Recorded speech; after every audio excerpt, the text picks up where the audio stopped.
There you go. Willkommen, bienvenue. Welcome, one and all. We've got an extra member.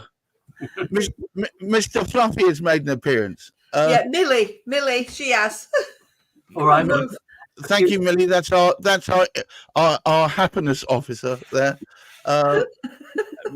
As usual, I'm going to introduce to the audience dear Hamish McLay, who is the reason and the sole cause for the inception of this channel, which is IPSA Kind of Magic, devoted to promoting all things IPSA, the Independent Personal Search Agents Association, of which Hamish is the current chair. Jackie has been there from the start, is one of our most celebrated members, dare I say it. Technically, she's not in the main fray, but I believe you're a consultant for hire, and she is with us today to discuss this week's proposition, which is The Price is Right, or is it? It's talking about the right to question. So without any further ado, I'm going to throw, as is traditional, Hamish straight under the bus. But it came to me sort of last week. One of the challenges I have in the work which I do for my own company, as well as sort of I get very, very involved with what I'm doing, and I try and keep abreast of certain things. So I'm not so much aware of price increases when they come through. But there was a double whammy last week when a couple of things sort of happened. First of all, one of them came up within one of the podcasts we were doing, which was our property quorum, which we will be doing again tomorrow morning. Slightly different topic. Shameless plug. Go on. But it was Juliet, our property lawyer. She brought up the subject. Well, we've got to look at land registry. They're increasing their prices. Now, this is fundamentally because what we hear from everybody is how the input of data is going to save costs, it's going to save time and save money. Now, all of a sudden, land registry, they increase their prices by 250%. Oh. For certain products. That was my reaction, Jackie. That was my reaction. It's 500% for another one. Well, the trouble is, what's happened, they introduced data too quickly without the people to support it. So they're at this moment in time, they're trying to take on board goodness knows how many different people to sort of help out with what's going on. They're doing the same in building control as well, actually, but that's another story. We'll speak about that another day. But one would have thought that the price, there should be a price reduction. And then we actually sort of look at a situation that faces me. But basically, one of the council areas that we work, in fact, there's 8 council areas within Hertfordshire. And all of a sudden, 7 of them have decided to increase their prices to access the information that we provide to our conveyancing people. They've increased those by 800% to access the information, to view the information. It should be free of charge. I mean, Jackie knows much, much more about this than I do. And I just thought, well, these were 2. I remembered about the land registry one, but it completely hit me sideways when I heard about this, because here we've got data which should be improving and minimising costs. So how the heck anything could go up from £1.25 to £10? Do you think they're trying to recoup the effort that they believe they've put in digitising? That's putting it subtly. I would put it another way. But what we're trying to do for members and explain to those who aren't members who've actually tuned in, what can be done relative to that particular sort of costing. Do we need to accept it?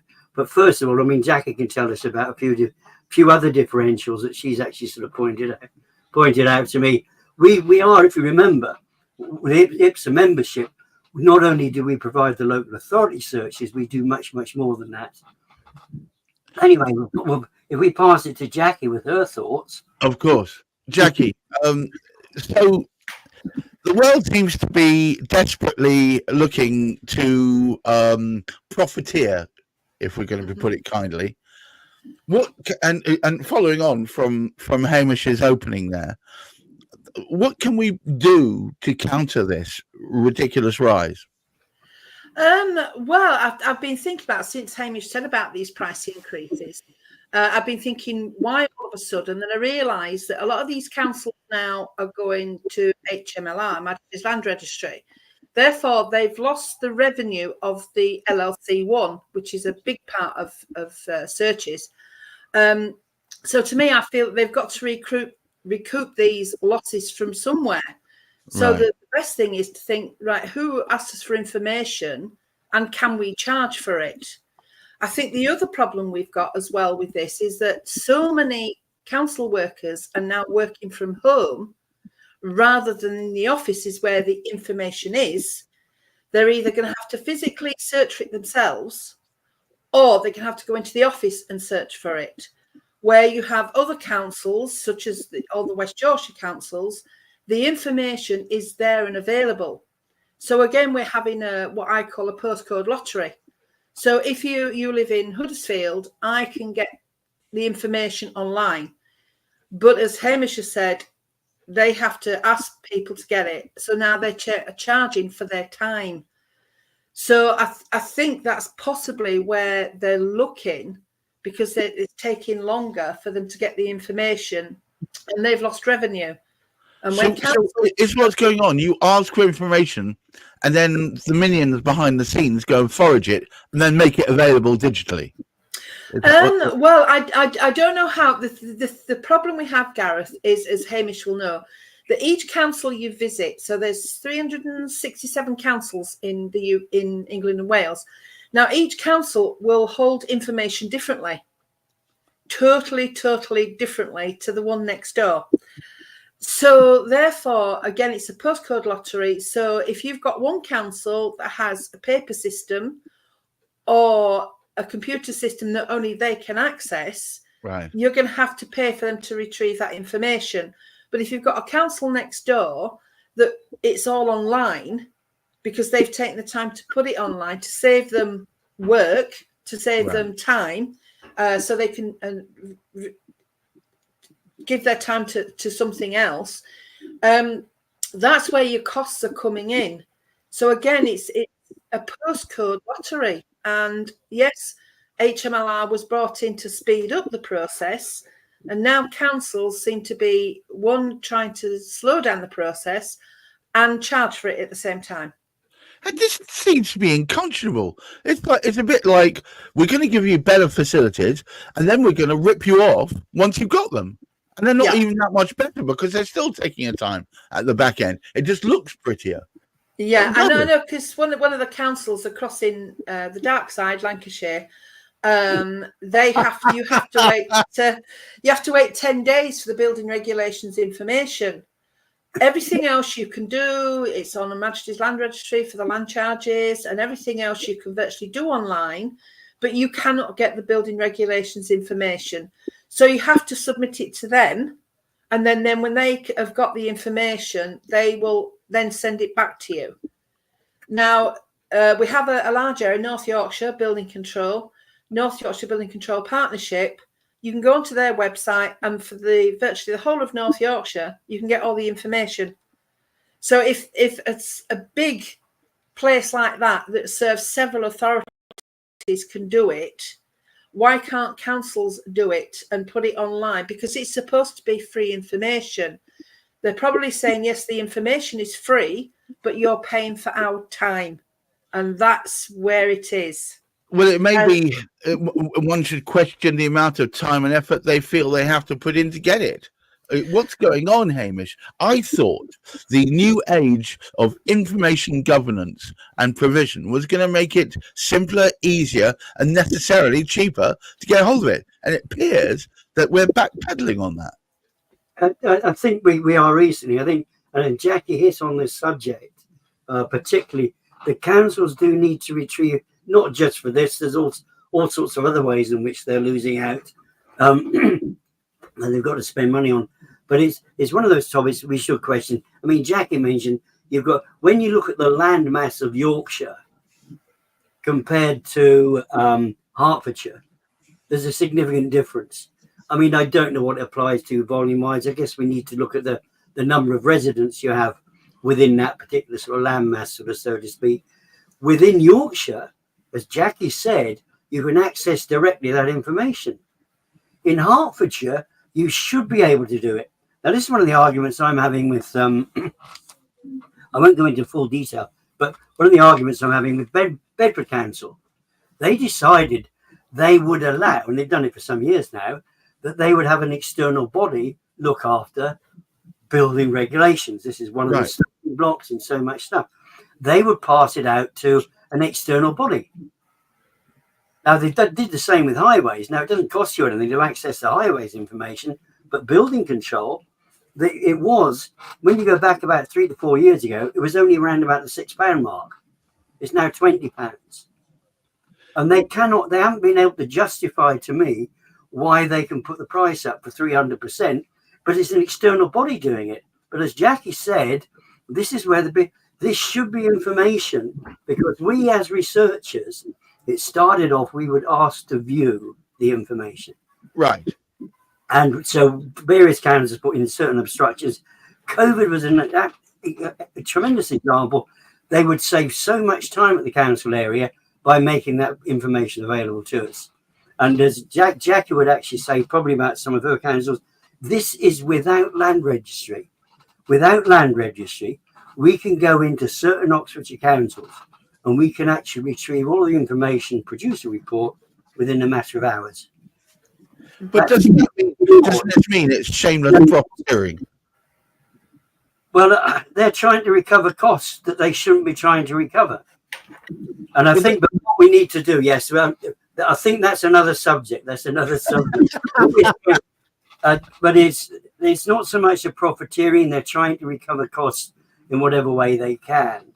And what we want to try and do is to say to somebody, hey, look, what we need to do as researchers ourselves who are trying to access this particular information, when we get advised of a price, there's nothing that you don't necessarily need to accept it on fact. The trouble is, we are absolutely stuck, and neither Jackie or I have mentioned this.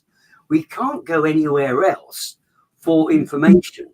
We have to go to the source for that information. So if they want to ramp it up and put it up by 800%, what can you do? There's nowhere else to obtain information. But we can question it. And this is basically what we want to sort of try and explain to our members, but also explain to others, as I said, who are not IPSA members, why we have this weird sort of thing.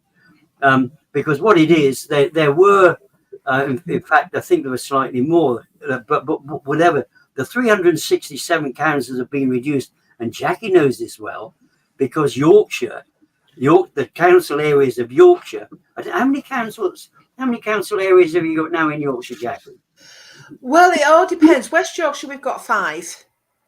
South Yorkshire, they've got Barnsley, Rotherham, Doncaster, Sheffield, 4. But North Yorkshire used to have at least 10, 11, possibly. But a lot of them have amalgamated into one big North Yorkshire council. So finding information... Has that improved information gathering? I would say no. It hasn't improved. It's made it harder, a lot harder, because you go on the North Yorkshire Council site and say you're searching in Selby.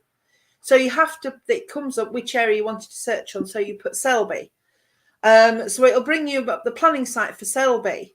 But again, all these councils that have been amalgamated do things differently. East Riding, which is obviously East Yorkshire, is one of the things to look at, because I don't do that. I used to. But because East Riding has been chopped and changed into several different councils and then boundary changes and they've gone back into again, they have several different systems of keeping information because they've been swapped and changed so often. So that makes it very difficult. Your experts on, or your knowledgeable people on this would be Fiona Riley and Nicola, who work in that area. And I know from it is quite difficult to find a lot more information because you're not sure if you're on the right site, because, you know, when you've got 8 councils that are now 1, and I do believe there might be another one coming in, because now Scarborough's in there, which covers Whitby and you know, places like that. So it would make it a lot more difficult, a lot more frustrating. But I say Nicola and Fiona would be the experts on that area. I passed my North Yorkshire ones to them because they were the knowledgeable ones, where they passed me the West Yorkshire ones because that's where I'm knowledgeable. Hamish, the basic precept for today's show was about, do we have the right to question? So just to wrap it up. Yeah. What's your response? What's your true response to that? The challenge we have here is exactly anything that's tied up with government, local or otherwise. They are so overburdened because they've relied on data or whatever to do things for them. And the last thing they want to do is to employ people. Now, the Information Commissioner's Office is now responsible for the Office of Fair Trading. And they are so overabundant. There's so much they have to do. It takes months and months and months for them to actually be able to resolve anything. And the last time I did any resolution work with them, it took something like 9 months, and that was to do with Wiltshire. And that took one hell of a lot of work on my particular behalf. But I think what we want to be able to is to say to people, and we can do this independently anyway, first and foremost, any IPSA members who are actually watching at the moment, please, please, please get in touch either with Heather or myself. And in fact, you could even get in touch with Jackie. Let us know when you have any price increases, because what we have to do as independents working for those councils, we need to speak to them directly. Now, this is a big challenge. The corporate people, because of the way they operate, they do not work individually with the council, so they won't see it. Because they have the funds, they will automatically pay it. As independents, we need to question it and justify, say, well, hang on, what have you done with this? And I just one challenge I've got with Bedford. I've said to them, I said, look, justify to me what the cost is. And they said, well, we need to charge you out at £77 an hour. And therefore we charge you a quarter of that, which is £20. And I think, £77 an hour for a council worker? For God's sake, I mean, I just don't know how to relate. But anyway, but we need to question them first. Do it as an individual basis. Put a question to the council. Can you please explain to me why it is you're charging this? This is what I need to do with Hertfordshire. And as I said, it just came completely out of the blue. I wasn't expecting it. So we need to question the council, get in touch with us, and we'll tell you the right way to actually go about then questioning them, because we don't want it to go to the ICO, but if it does do, but the more people that make complaints, the better it becomes. It's best not to try and cover it on your own. Don't just look after it on your own, but you will need to start off on your own. But there are too many, it's happening in too many different directions, and it tends to be government-led. One of the things, just briefly, there is such an incredible differentiation. And one of the things Jackie brought up to me this morning, and it's part of the service we provide, we will give information on, for example, drainage and water searches. Should you go to a drainage and water search, and Jackie will correct me, but it's round about, it's getting on for £80 if you want the report from Thames Water. And if you remember, yes, they're going bust. If you go to anybody in Wales, Welsh Water, £15. Right. For the same information. Absolutely same information. Now, what is the justification for that? So the corollary of everything you're saying is you need to ask questions. You need to interact. Don't just take it as presented. Ask questions. This has been IPSA Kind of Magic, featuring Hamish McLay of Search Convey. Today's special guest, Jackie Dyson of the Yorkshire Searches Agency. As ever, I think it's important. Be questioning. Don't take all the information that's provided at face value. Ask why. Next week, we'll continue this series. But until then, thank you so much, Jackie. Thank you so much, Hamish, and all of you out there in IPSA land, and those who are visitors watching us perhaps for the first time. Keep your feet on the ground, but keep reaching for the stars. Ask questions about what's happening to you and what the charges that you're being presented with, and try and look after your mental health. Until next week, I wish you all well. Bye-bye now. Bye.